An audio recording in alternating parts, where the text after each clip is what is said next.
All right, welcome back. Another episode of Leadership Lab. Been away for a while. Was sick. Went to see some family. Took some time to do some research. But we got some good stuff for you tonight. So today we're going to do a deep dive into the science behind transformational leadership. And to do that, we're going to break down 5 studies from the Leadership Quarterly. The first of which is a major peer-reviewed study by 2 scientists by the name of Alana E. Rafferty and Mark A. Griffin, done in 2004, which is titled "The Dimensions of Transformational Leadership."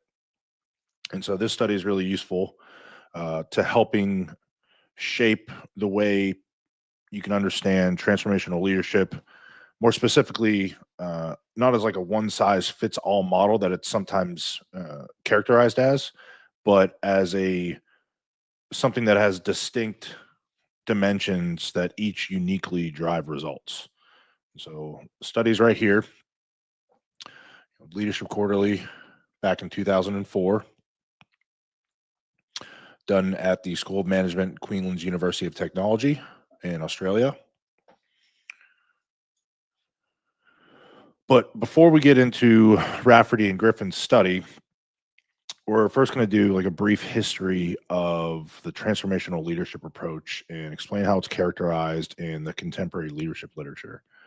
And so this is a style that's based on the work of a scientist by the name of Bernard Bass, and his 1985 model includes 4 key dimensions. Those are idealized influence, inspirational motivation, intellectual stimulation, and individualized consideration. The first dimension, individualized influence, which can be characterized as leading by example.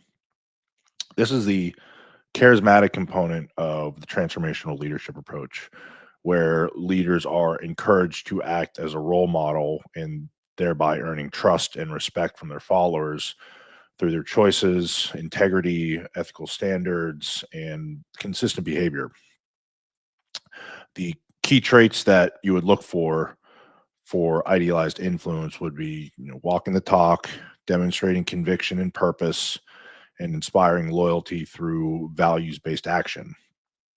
Now, the impact that it's has been shown to have, and it is assumed to have, is that it builds emotional trust. It inspires admiration and emulation on behalf of the followers to the leader, and then it strengthens moral commitment to the leader and the organization. The second dimension of transformational leadership, according to the contemporary definition, is inspirational motivation, which is characterized as speaking to someone's purpose.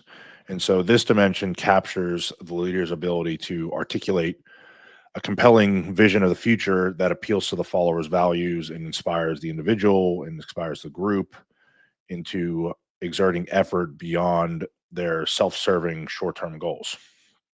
And the key traits of this dimension are the ability to clearly communicate a vision, the use of emotionally provocative, motivational language and imagery, and then setting high behavioral and performance standards and expectations of your followers. And the impact that it's shown and assumed to have on followers is that it elevates team morale, it creates emotional buy-in to a shared mission, and enhances optimism and collective purpose.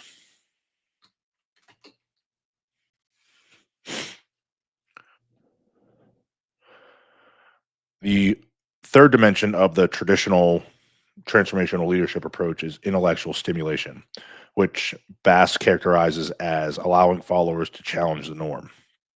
And so this dimension holds that transformational leaders don't just provide answers, they stimulate curiosity out of their followers. And so they encourage creativity, they encourage their followers to question assumptions, and they empower their followers to develop innovative solutions. The key traits for this dimension of transformational leadership is a leader's support for new ideas, and their encouragement to question the status quo. They reframe problems to their followers as opportunities, and then they encourage their followers to take calculated risks. And the impact that has been studied and assumed to have on followers is that it boosts engagement and cognitive ownership on behalf of the followers. And then it fosters a learning oriented culture, and it's supposed to promote adaptability and innovation. So, the fourth and last dimension of the traditional transformational leadership approach is developing the person. And this is the coaching and mentoring component of transformational leadership, where leaders treat their followers as unique individuals and attend to their needs and their aspirations and their development paths as much as they're able to manage, at least uh, index against their other obligations. And so the key traits of this dimension are active listening and empathy, providing individual support and personalized feedback and mentorship to the follower, and then taking a real investment in their individual growth as a person and then as a member of a professional organization. And the assumed and reported impact on followers from this dimension is a strengthened leader-follower relationship, higher self-efficacy and personal motivation, and then higher long-term loyalty to the organization and to individual performance.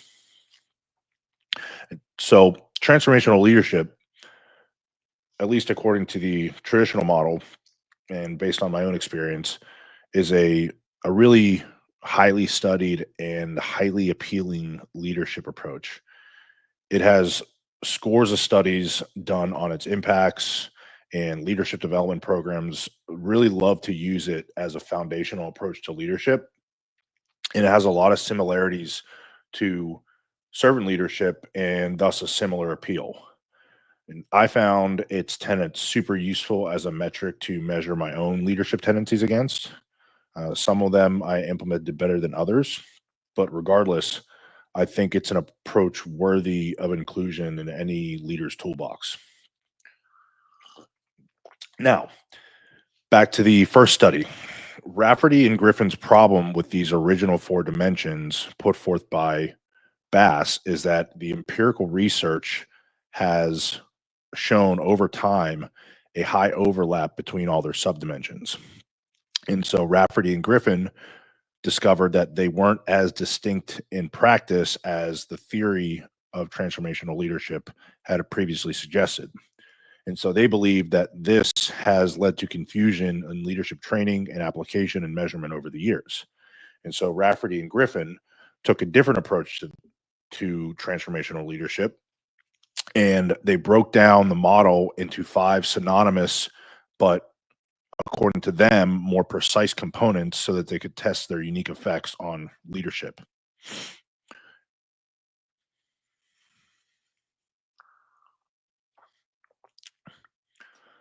So the 5 subdimensions of Rafferty and Griffin's study are the following. The first is vision, which they define as the expression of an idealized future based on shared values. And as far as the authors are concerned, this dimension is closely related to charisma, but it has more focus on the clarity and inspirational nature of the picture painted by the leader. The second dimension is inspirational communication, and they characterize this as the positive and emotionally charged communication that builds confidence and motivates their people. And it's distinct, according to them, from just having a vision. And they believe it's just as much about how you say your vision as opposed to just what you say. The third dimension of their model is intellectual stimulation, which encourages others to think about problems in new ways. It's linked to higher creativity, better problem solving, and more strategic growth. It's also shown to increase someone's effective commitment, which is their emotional commitment, and their continuance commitment, meaning that followers are more likely to feel both inspired by the leader and invested in working harder and staying with the organization longer. The fourth dimension is supported leadership, which is the expression of concern for individual needs and fostering what they characterize as psychological safety. Now, I haven't taken issue the with the word association with psychological safety because I think leaders should be making their people strong as opposed to making them feel safe. Because when you make them feel safe, you actually make them psychologically smaller. But I digress. And so it's often assumed to be a core transformational leadership uh, dimension, but this study actually found that uh, it had limited unique predictive power once the other four subdimensions were accounted for. So it may not drive performance directly, but the authors contend that it lays the groundwork for enhanced trust. And then the last dimension of Rafferty and Griffin's transformational leadership model is personal recognition. So that involves the praising and acknowledgement of followers for their effort and their achievement. And this was theorized to drive commitment and investment. It's the motivation 2.0 type concept, but in some cases in their study, it was negatively related to continuous commitment, meaning it negatively impacted followers' intentions on staying with an organization, and which is actually really common with contingent rewards. So they can enhance effort in the short term, but they sometimes struggle to maintain commitment as an extrinsic motivator in the long run. So the study tried to measure 5 different outcomes. First was effective commitment or their emotional commitment. Second was followers' continuance commitment, which is how long they intended to remain at the organization. They measured role breadth self-efficacy, which is the scope of skills that you are confident across. They measured interpersonal helping behavior, so organizational citizenship behaviors, and then they measured turnover intentions. And they had 4 key findings. The first key finding was that inspirational communication was the most consistently positive driver of outcomes out of the 5 that they selected. It led to higher commitment, to more helping behavior, and to stronger role breadth self-efficacy. They found that vision was surprisingly inconsistent and sometimes even negative in certain contexts, which is somewhat surprising to me as well, because it's so often communicated as something that's critical to leadership, but this study didn't show that. The next key finding was that supportive leadership did not show any unique effects when the other dimensions were controlled for. And then personal recognition via contingent rewards can backfire depending on how it's interpreted, which I found is a unique part of the study. So I'm going to go into that a little bit deeper. And so the question is, when does personal recognition backfire? Well, as far as I can tell, there's at least 5 circumstances in which personal recognition can backfire. And this depends on the reward, the individual, the organization, and the context of which the reward is being given. And so one of which it can backfire is that you may boost the individual's confidence to such a degree that they have the confidence to go seek new opportunities. So good for the person, but perhaps bad for the organization that that person is now considering leaving. The second is that it can undermine team cohesion. And it does that or it can do that because excessive praise for individuals can make other people feel overlooked, especially in really highly collaborative environments where a lot of people are putting in a ton of effort. And it can also breed perceptions of favoritism and some intra-group competition, which isn't ideal. It can risk misaligning with the organizational values. And so in roles or cultures that value collective success, such as Eastern cultures or military and healthcare or public service sectors, recognizing individuals over the group without due justification can feel appropriate and be demotivating to others. The fourth way it can backfire is that it can create an overemphasis on output over process. And what I mean by that is personal recognition that's narrowly tied to results exclusively rather than effort and integrity that goes into the process can signal that only the outcome matters rather than learning and collaboration. So it can create uh, an unideal incentive. And then lastly, personal recognition can backfire because it may be inconsistent with the transformational ethos that the leader might be actually doing well in embodying. And what I mean by that is transformational leadership is meant to inspire shared vision and collective identity. And so individual recognition can feel too transactional or too selective, and it risks eroding the moral or inspirational appeal of the leader.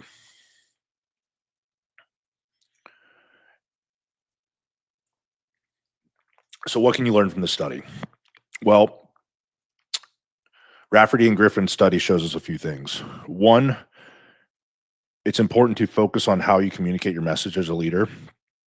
It's not enough to have a vision or be logical or rational or use sophisticated words.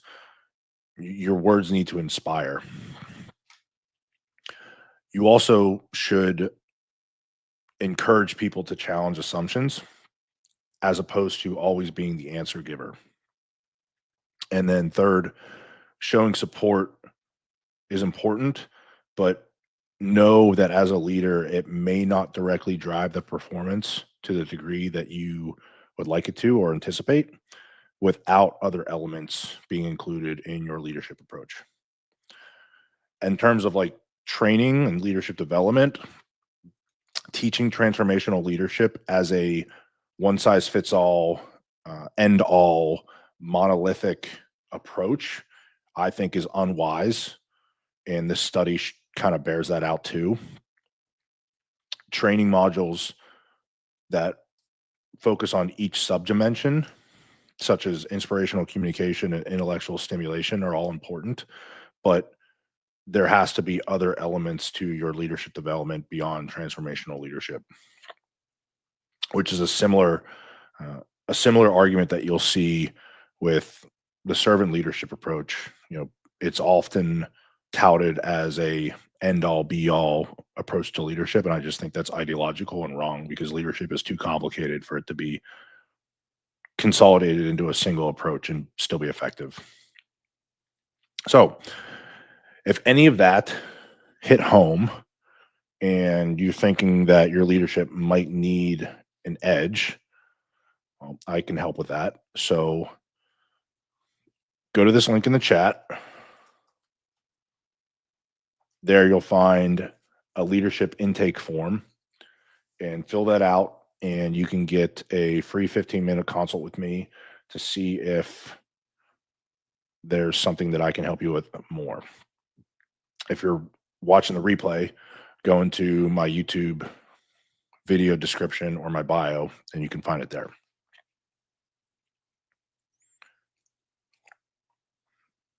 So, how do you use transformational leadership, and what does it help with?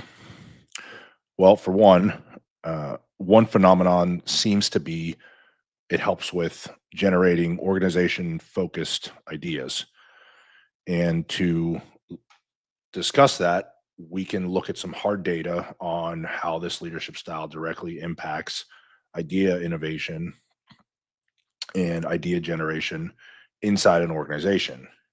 And so if you believe the idea generation process is a precursor to creativity and by extension innovation, which is the implementation of new and useful ideas, which I believe it to be, then this next part of the stream should be helpful. And so to do that, we're going to look at a 2015 study by two scientists by the name of Dirk Dykman and Don Stam, titled Leveraging Transformational Leadership and Transactional Leadership to Cultivate the generation of organization-focused ideas, which was published in, you guessed it, Leadership Quarterly. So we have this study here.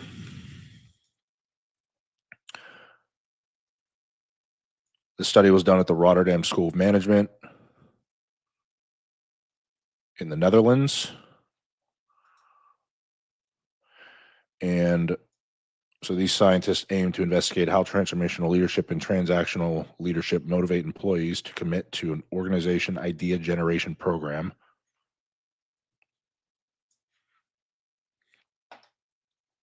So before we get into the data, let's set the stage in terms of how this relates to real world problems.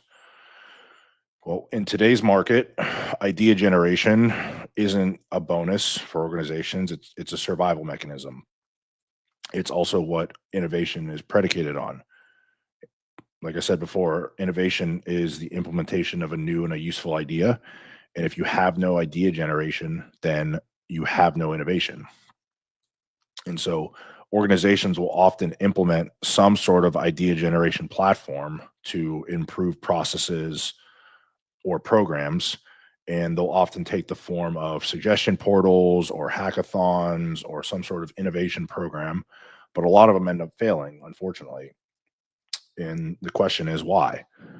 Well, Dykman and Stam suggests that one of the reasons at least is that employee commitment to these systems is actually weak, which leads us to the core question of the study, and that is, can leadership style boost commitment to idea generation and drive real useful organizational improvements? And so the authors of this study explored two forms of leadership, essentially. One was transformational, which is based on the Bass's contemporary transformational leadership model, which is inspiring and visionary and value driven. And then they also integrated transactional leadership, which is the contingent reward aspect of leadership, which is structuring and goal driving and establishing clear reward systems. And then they also explored a second or a third factor, which is often underappreciated, and that is the leader's own identification with the organization. And so, in other words, they explored how deeply the leader feels aligned with the company's purpose and what effect that had on the idea generation program. And so here's how the researchers frame it. Leadership will affect employees' commitment to the idea generation program, which then affects the number of organization-focused ideas generated.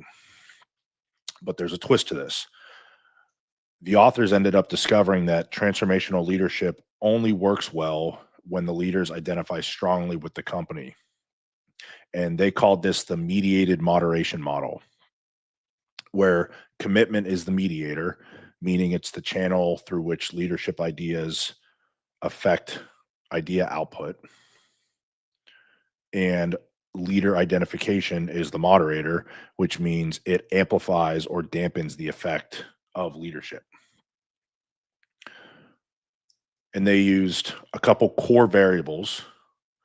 One was transformational leadership. And based on earlier, we now know that we can assume that it inspires collective purpose and encourages innovation and it builds trust. Transactional leadership, which is meant to set and enforce performance and behavioral expectations by delivering some sort of reward or negative reinforcement system. And then commitment, which is defined as the emotional investment in the ideation process. And then lastly, idea generation, which is the raw number of real implementable suggestions aimed at improving the organization.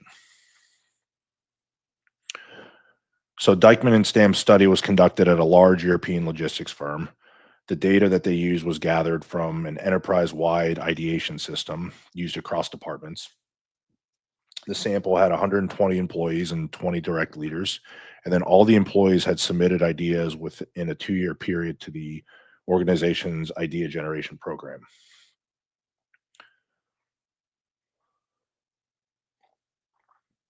In terms of their findings, first, transactional leadership increased commitment and thus idea output and did so to a degree more than the authors expected. However, what the authors didn't mention was that they didn't measure the effectiveness or number of ideas actually implemented, which I think would have been a better study of innovation.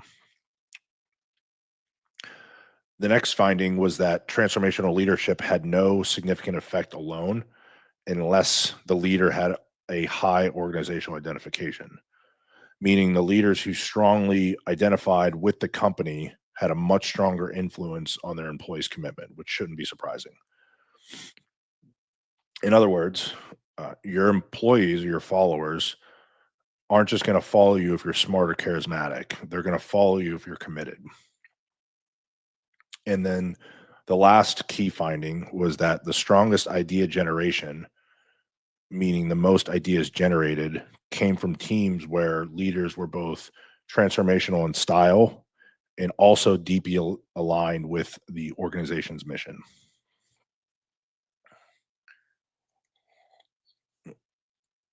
So, what does this mean for real world leadership? Well, first, inspiration without identification to the organization is probably going to fall flat. It's really, really hard to fake commitment, at least in the short term, or at least in the long term.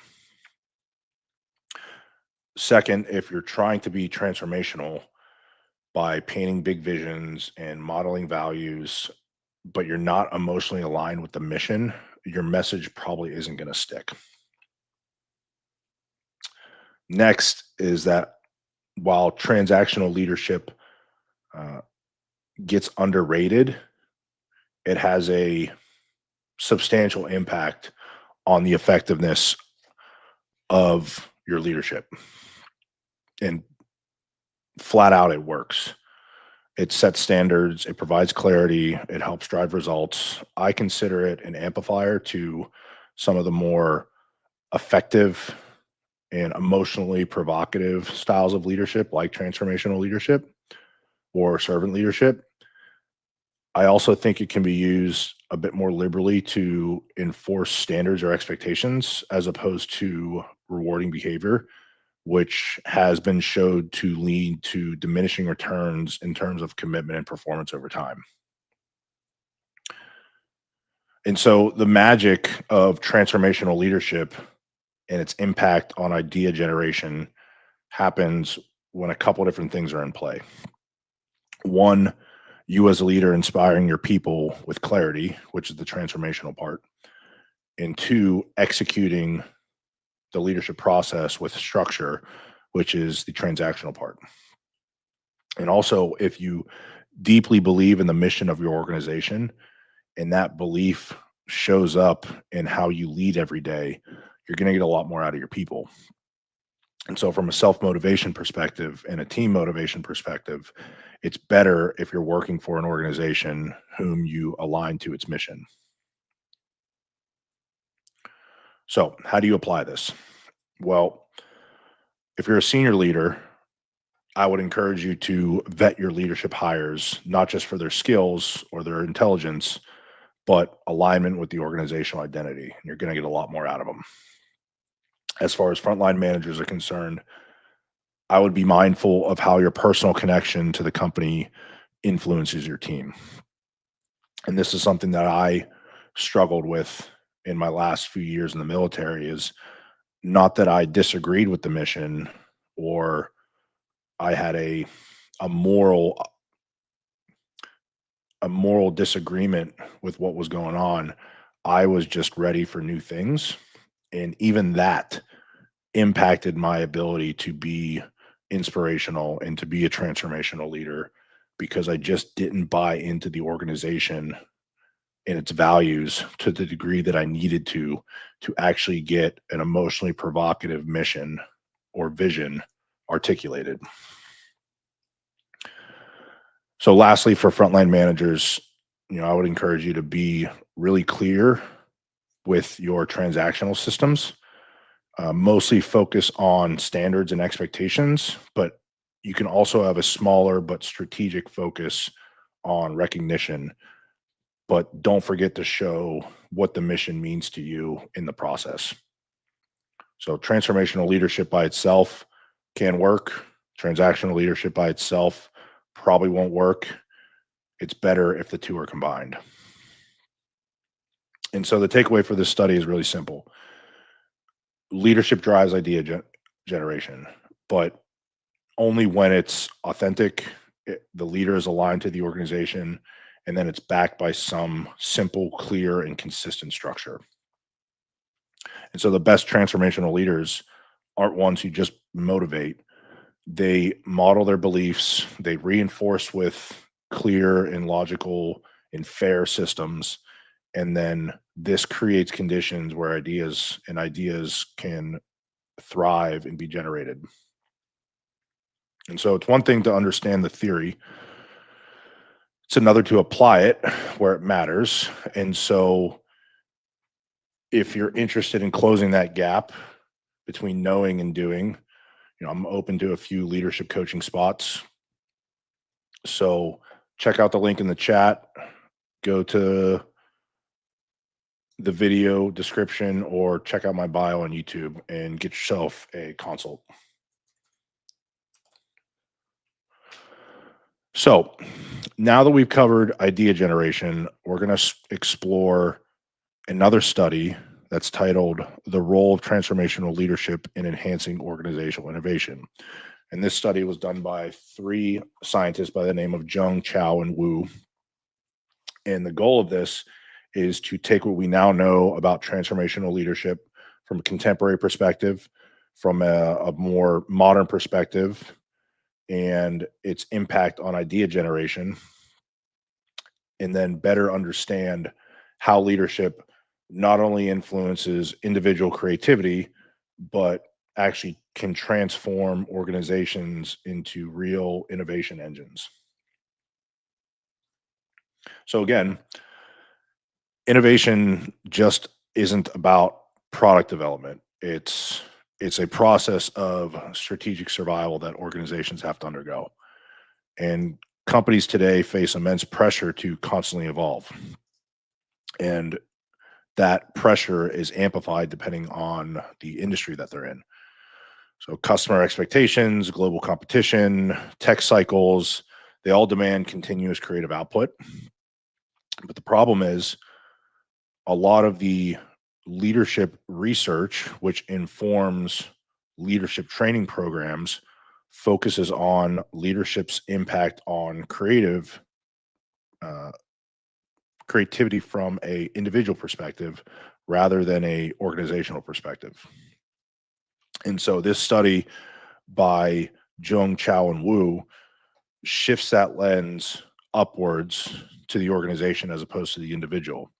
And they ask, what role does executive leadership play in moving employee creativity further downstream into company level innovation outcomes? So again, to review, transformational leadership has 4 contemporary components: idealized influence, which is being a role model others want to emulate; inspirational motivation, which is painting a compelling vision for the future; and then intellectual stimulation involves challenging norms, encouraging new ideas; and individualized consideration involves developing people based on their strengths. And so this study used the contemporary model of transformational leadership as its theoretical framework. They reiterate that transformational leaders don't just manage tasks or processes or things, they elevate teams by shifting mindsets and expectations and the purpose of the individuals involved. And so based on that, they formulate their first hypothesis, which is that leadership behaviors would directly correlate with greater organizational innovation, which they measured by the number of new and useful things brought to market via patents or R&D budgets. Their second hypothesis was that transformational leaders also drive innovation indirectly by building 2 critical elements. The first element is that transformational leadership gives employees the autonomy which is the permission, and self efficacy, which are skills to act creatively. And then it also indirectly creates an innovation climate. And they characterize that as a culture that supports risk taking, experimentation, and learning from failure. Their next two hypotheses are that these two variables of empowerment and innovation climate should mediate the relationship between leadership and innovation outcomes. And then their last hypothesis is that high empowerment, meaning skills and permission, and support for innovation would strengthen the leadership innovation link that they're trying to study. So these authors used a sample that involved 32 Taiwanese companies that was in the electronics and telecom sector. There were three different senior managers per company who filled out surveys. The first survey measured the CEO's transformational leadership. The second survey measured employees' perceived empowerment and the innovation climate. And then the third survey tracked the actual innovation performance as a measure of R&D spend, patents, uh, products brought to market. According to the authors, this use of a multi-source design is what helped them reduce bias and added statistical rigor to their study. And then they even translated validated survey instruments from English to Chinese and then back to English to make sure that there wasn't anything lost in translation, so to speak. And what they found was that transformational leadership had a significant and positive effect on organization innovation. It had strong positive effects on both empowerment and support for innovation. And innovation climate, measured via the support for innovation through rhetoric and structure, was also positively linked to innovation performance. They were surprised by the fact that empowerment was negatively related to innovation in this sample. They provide one possible reason, which I find highly likely, and that is Hofstede's cultural difference model, one of which has a dimension of power distance. And in a high power distance culture, like those found in the East and that found in Taiwan, too much autonomy can actually create more confusion and lack of direction.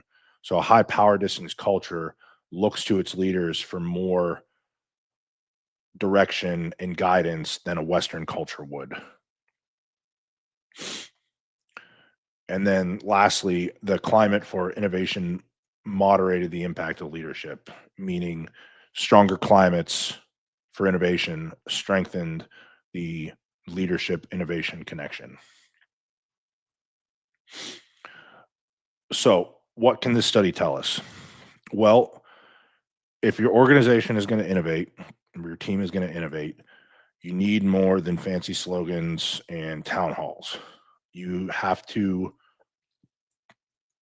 demonstrate behavior that stimulates, supports, and sustains an innovative culture. Any leadership training that you implement should emphasize understanding and implementing the four pillars of the contemporary transformational leadership model, at least, if not the Rafferty and Griffin five dimensions of transformational leadership model. And then lastly, empower your people. Give them the skills via mentorship and development efforts, and then provide the autonomy to work their own space. Pair that with clear vision, understand the cultural context, understand the organizational context, especially in hierarchical or collectivist environments, or the opposite, and then get the heck out of your people's way.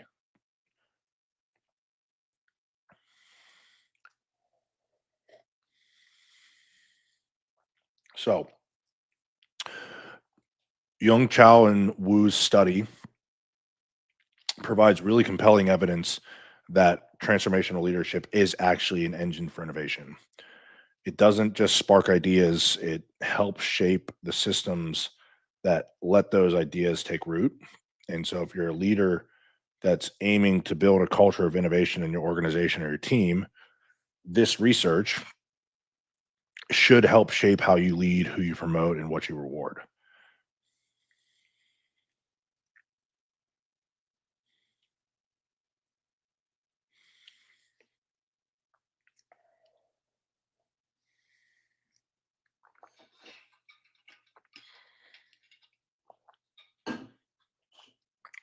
Okay.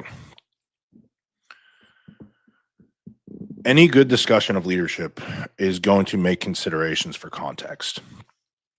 And so, a good question that we can ask ourselves is, do all people benefit equally from a single leadership approach?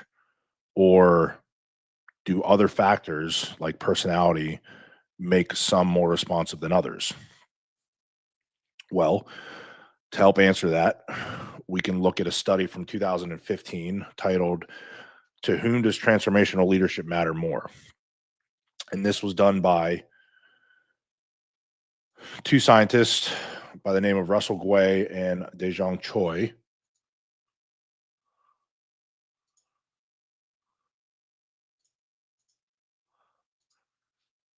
which is here. Also studied it, published in the Leadership Quarterly. And what this research uncovered was that followers respond most powerfully to transformational leadership if they also have levels of trait neuroticism and high levels of trait introversion. So you might ask yourself, well, why does this matter? Well, transformational leadership is widely praised as a foundational leadership approach. And like I was saying earlier, it's often presented that this as this monolithic, one size fits all leadership model, but it doesn't necessarily apply equally to everyone. Conceptually and empirically, it does have support for boosting morale and inspiring vision and promoting organizational citizenship behaviors. The catch is not everyone responds the same way to it. And this is true for all leadership approaches. And so the study aims to address a major gap in the leadership discussions in general and transformational leadership specifically. So up to this point, we've focused heavily on leadership traits and their behaviors, but we haven't discussed an important contextual dimension, and that's the role of followers' personality in shaping how leadership works. In this case, transformational leadership. And this is essentially an interactionist view of leadership. So again, transformational leadership is built around four key behaviors. It's idealized influence, inspirational motivation, intellectual stimulation, and individualized consideration. Now, the study used two dependent variables, one of which was organizational citizenship behavior directed at the individuals, so individuals helping other individuals, and then organizational citizenship behavior directed at the organization, so individuals behaving in a way that benefited the organization directly. And then the two independent variables used in the study was trait neuroticism, measured by the five-factor model, which is the tendency to worry, feel anxious, feel negative emotion, and lack confidence. And then introversion, which is the opposite of trait extroversion, as measured by the five-factor model, which manifests with shyness, preference for solitude, reserved demeanor, and someone that is overall drained by being around people, as opposed to extroverted people who actually get charged up from being around people. And so the central hypothesis to this study is that transformational leadership has a stronger effect on those with high trait neuroticism and low trait extroversion or introverted people than it does on emotionally stable people, so people that have low trait neuroticism or highly extroverted people. This study used a sample of 215 leaders, 1,200 followers from 10 different US organizations. The method that they used was that followers rated their leadership transformational behaviors, and then they measured their own personality traits using validated questionnaires. Leaders rated their followers' organizational citizenship behaviors, and then they analyzed the data using a hierarchical linear modeling system, which accounts for nested data. So, followers within leaders, within organizations, which ensured the statistical rigor. And what they found was that their central hypothesis was confirmed. There's a strong positive effect across the board with transformational leadership and higher organizational citizenship behavior, both from an individual perspective and an organizational perspective. They also found that transformational leadership was moderated by trait neuroticism, meaning that there's a positive relationship between a leader displaying transformational leadership behaviors and organizational citizenship behaviors on behalf of the follower when that follower had higher trait neuroticism. Conceptually, the idea is that transformational leaders benefit followers who are higher in trait neuroticism because it makes them feel safe, valued, they're more inspired to contribute, and then they turn their levels of negative emotion and anxiety into positive energy when approached the right way. They also found that transformational leadership was also moderated by introversion.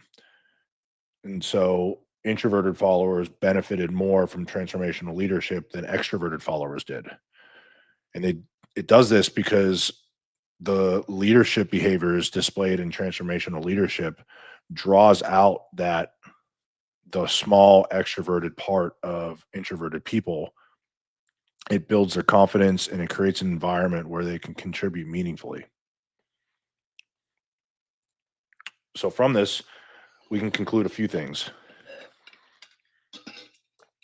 First is that there are no leadership styles or approaches that are one size fits all.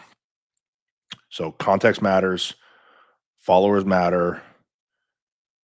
You're not going to be able to rely on a single leadership style if you're going to be successful. Second, emotionally stable or extroverted followers may not need as much effective or emotionally provocative or inspiring behavior from a leader than their counterparts do who are higher in trait neuroticism and lower in trait extroversion. These people are already confident, they're already proactive, they don't need you up in their grill trying to motivate them. They just want you to get out of their way. And then lastly, trait neuroticism and low trait extroversion followers seem to need more inspiration, they seem to need more structure, and they seem to need more personal connection from the leaders, which emphasizes two things in my mind. One, individuals need to know themselves. And as a leader, you need to know your people on a deep level in order to optimize your influence. And this study also validates another deep takeaway as far as I'm concerned, and that is leadership is relational. So it doesn't just depend on who you are, how smart you are. It also depends on the relationship with the people that you're doing it with. So for HR teams, team leads, executives, structure your leadership training to include some sort of personality responsive strategies. And if you can get away with doing some sort of personality inventory for your people, that's even better. Uh, don't dismiss the people on your team that seem to be more neurotic or less extroverted. Under the right circumstances, under the right leadership, they may thrive and they may end up being your strongest performers. And then there's an immense amount of utility with using personality assessments to match leadership style with your followers' needs.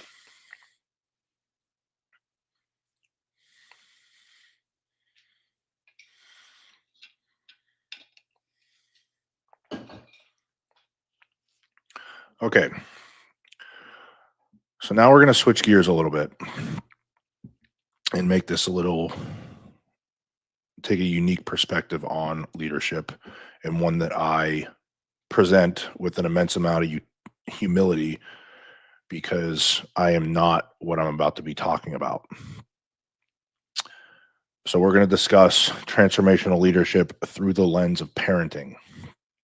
And this part of the stream is inspired by a 2003 study by Mika Popper and Ofra Maysalis. I hope I'm not pronouncing that incorrectly, but I probably am. And so the study is here in the Leadership Quarterly back in 2002. And it was done by what looks like to be two Israeli scientists. And their study explores how the developmental influence of transformational leadership parallels the role of good parents. And because of that, I would argue that the opposite is true, that the better you are as a leader, the better off you're going to be as a parent. And the reason that I believe this is that, or at least one of the reasons, is that leadership is more than just motivating people to complete tasks. It's about cultivating and developing people. And if you're not mentoring and developing your people, you're not leading. And so we can look to the literature on parenting to help us learn more about long-term development for our people. And the opposite is true, I believe, is that you can look to the literature on leadership and learn about how to be a better parent. So why a parenting lens? Well, the authors of this study argue that the impact of transformational leadership lies in its impact on developmental outcomes. And those things include individual autonomy, moral maturity, self-efficacy as the mentee or child moves through the world. And so how do these things come about? Well, by drawing on the parenting literature, these authors suggest that we can better understand the psychological processes that are involved with developing people, even though in the case of leadership in organizations, you're dealing with adults.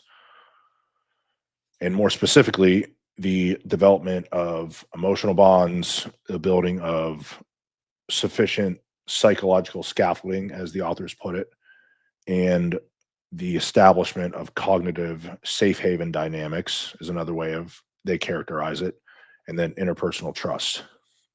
And they say that because the leader follower relationship mirrors the parent child relationship in a lot of ways, according to the literature.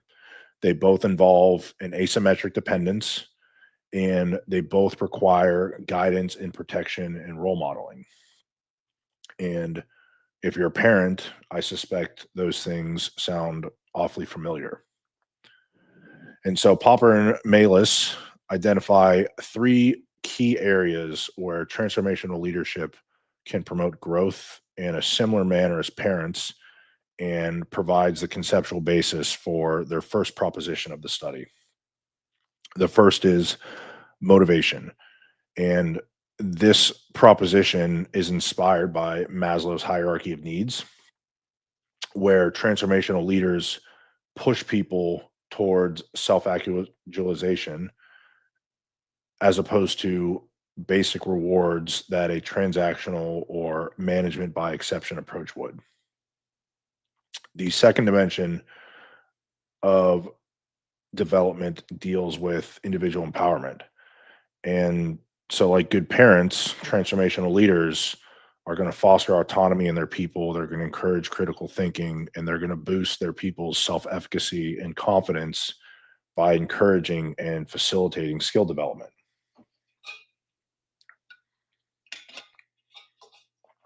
And then the third proposition of this study is based around morality.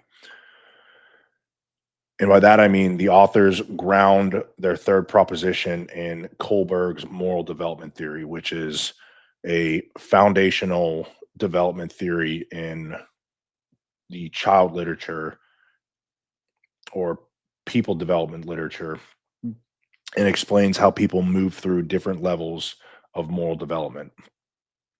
And so, based on that premise, the idea is that transformational leaders model and expect a pro-social, ethical, and altruistic behavior from their people.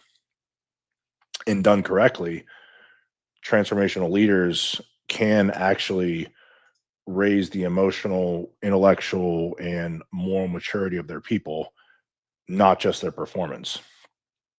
And in the case of a parent, you're raising the emotional, intellectual, and moral maturity of your child.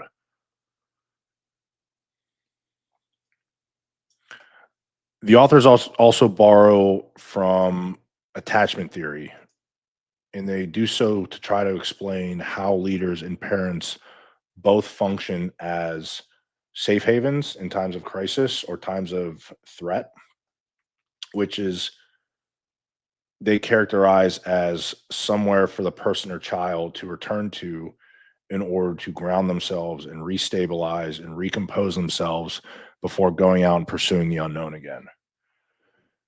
And then they also rely on the concept of a secure base, meaning that parents or leaders empower exploration, learning, and risk taking from the follower or the child. In other words, they're serving as a cognitive anchor to go out and take on the world again. The key point that they're trying to convey here is that security isn't just important during times of crisis, it's a foundational component for everyday functioning.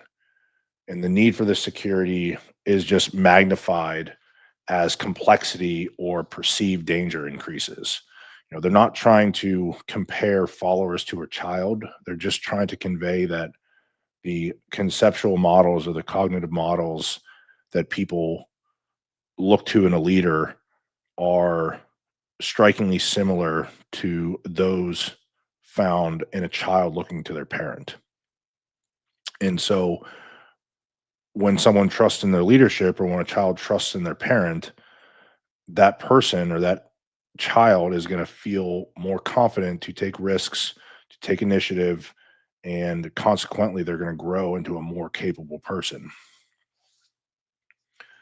The organizational example that these authors used was New United Motors, where they found that workers thrived when new leadership provided some element of cognitive scaffolding or psychological safety or safe haven or insert whatever word you want to use, which ended up leading to a flood of innovative contributions, at least according to them.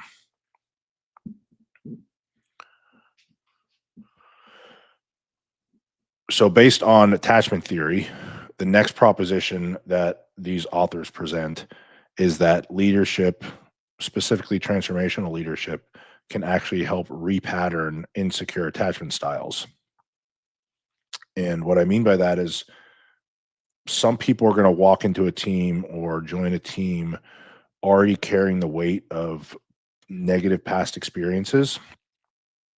Maybe they had parents who weren't emotionally present, or maybe they had managers who showed up just to criticize them. And so these people often develop what psychologists call an insecure attachment style. And what that looks like is they expect it to be rejected, they expect their leader to be unavailable, and they'll assume that they're going to have to go it alone, even in a group setting. But the powerful part of transformational leadership is that through consistent attention and care, that person can be progressively provided corrective experience that rebuilds trust in their leadership. And so if you have a person with an insecure attachment style and you show up consistently and you offer support without smothering them and you give real feedback without a moral or ethical judgment, then that follower is going to start to feel safe. Now, the authors use safe. I would argue that that person is going to feel strong, but I think both are sufficient to explain what's going on. They're going to feel strong or safe enough to trust. They're going to feel strong or safe enough to try, and they're going to feel strong or safe enough to grow. And that's what the authors characterize as a corrective emotional experience. A leader isn't fixing the person's past as much as they are giving someone a new pattern to believe in. And transformational leadership, according to the authors, is a mechanism that does that. And they also connect that to something that they characterize as also being misunderstood, and that is empowerment, which provides the basis for the author's third proposition. And we throw empowerment around a lot, but empowerment isn't just handing someone responsibility or autonomy and saying, figure it out. If you do that, you're setting them up for failure. It's not just about responsibility. Empowerment has a developmental aspect to it. And it's something that the leader and follower or mentor and mentee do together, just like a parent and child do together.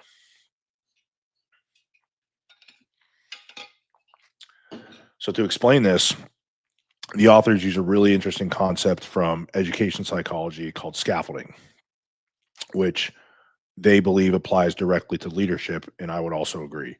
And so, here's how it works.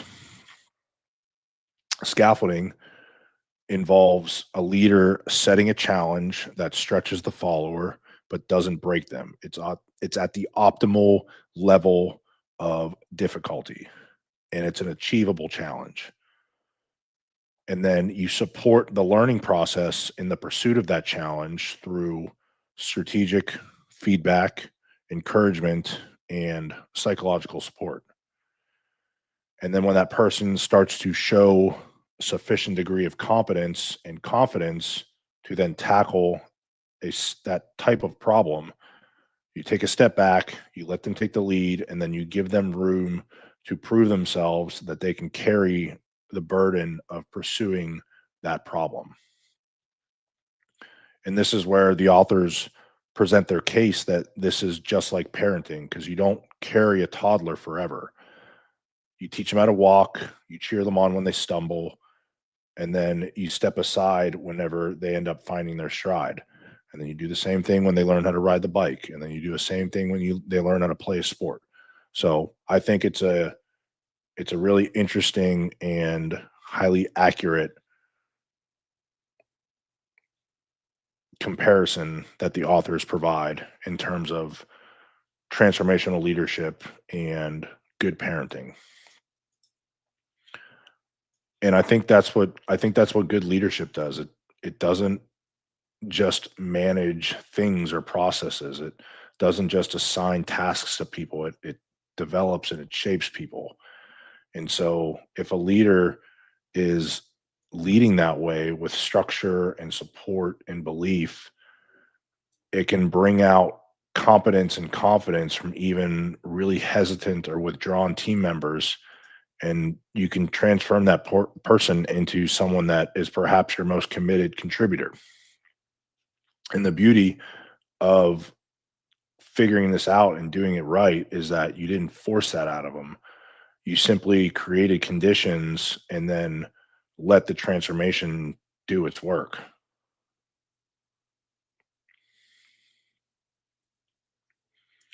Now, the authors take this one more layer deep, like Inception.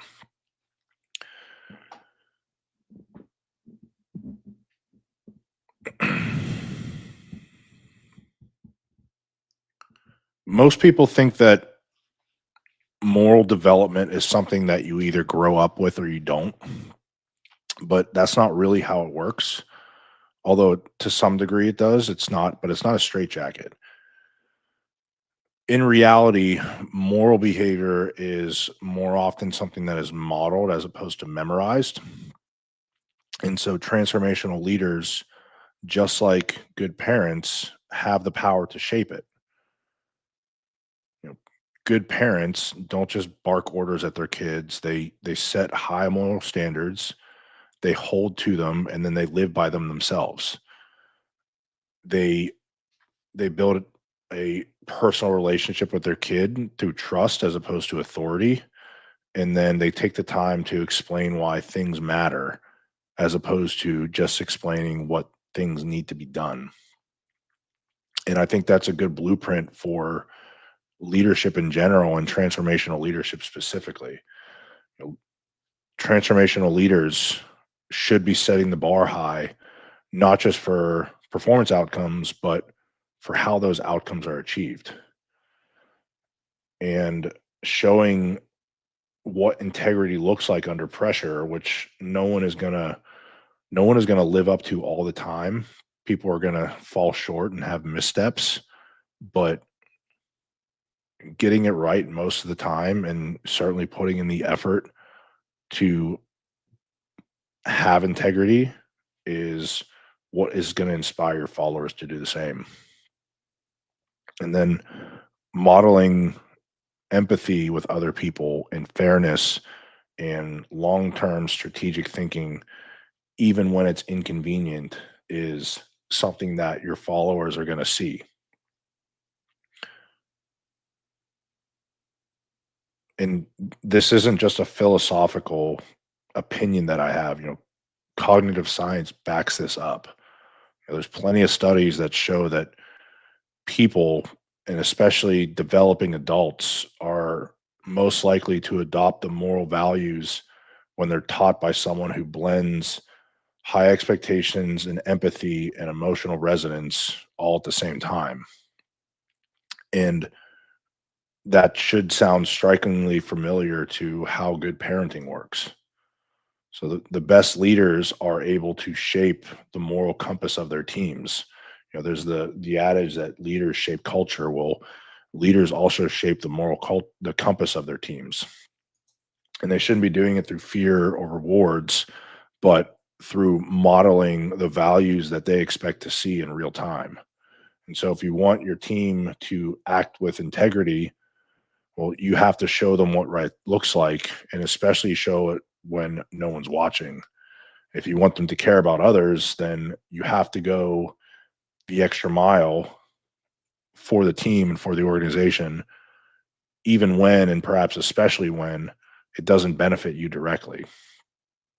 In a world full of performative leadership and charismatic but empty slogans, I think, and the literature seems to bear out, that quiet modeling is perhaps the loudest message that you can send as a leader.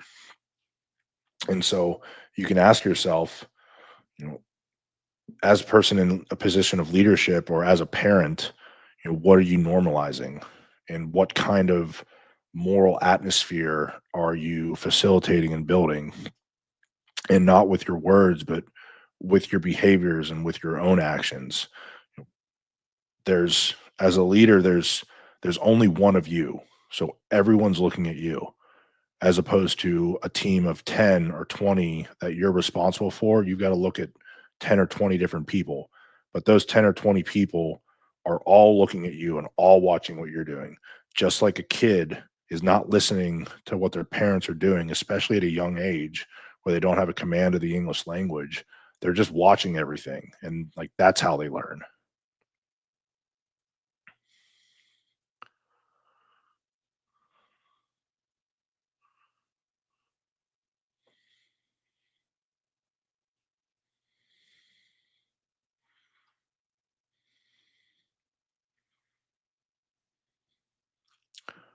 Okay, so these 5 studies, I think, map into a really nice, nuanced, modern story about transformational leadership, as opposed to this old-fashioned, outdated, monolithic, bludgeon of an approach that it can be portrayed as in the literature. It's also more than just the 4 traits. that Bass first proposed in 1985, there seems to be a larger spectrum of behaviors based on the first study, uh, each of which drives different outcomes to different degrees, and some of which make the success of the approach contingent on that dimension being included. And what I mean by that is if you have four of the five dimensions, then you're not going to be effective. There's certain dimensions that are more important than others. We can also say with a fair degree of confidence that transformational leadership, at least, and not by itself, but with an addition of a couple other leadership approaches like transactional leadership, can cultivate innovation and creativity, but only when followers identify with the leader in the vision, when the leader believes in the mission of the organization, and when there's a climate that is created that supports that innovation. We also can say with a high degree of confidence that transformational leadership specifically and leadership approaches in general are going to be more or less effective depending on who you're leading. So not all your followers are going to respond equally to whatever leadership approach that you're using. In the case of transformational leadership, your followers who are higher in trait neuroticism and lower in trait extroversion are going to be the ones who benefit the most from that. And then lastly, at its best, transformational leadership functions like good parenting. And I would argue that good parenting functions like transformational leadership. It's structured, it's warm, it's responsive, and it's growth oriented. And that was the fifth study that we went over. So that's going to be it. If any of that resonated with you, if you think you might need a deeper look into how you're leading, how you're showing up, how you're actually growing your people, then you can take the next step by booking a 15-minute free consult with me. But to do that, I would ask that you fill out the leadership intake form so I can get some data on what you're going through. You can get the link in the chat here. You can get it on my YouTube bio, or you can get it in the video description.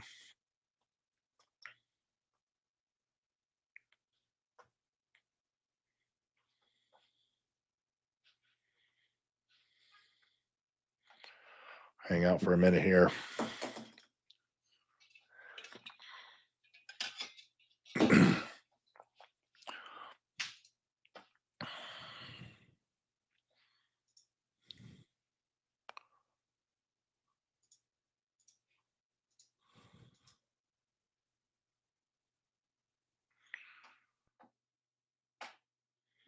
All right, I'm gonna end the stream. No questions.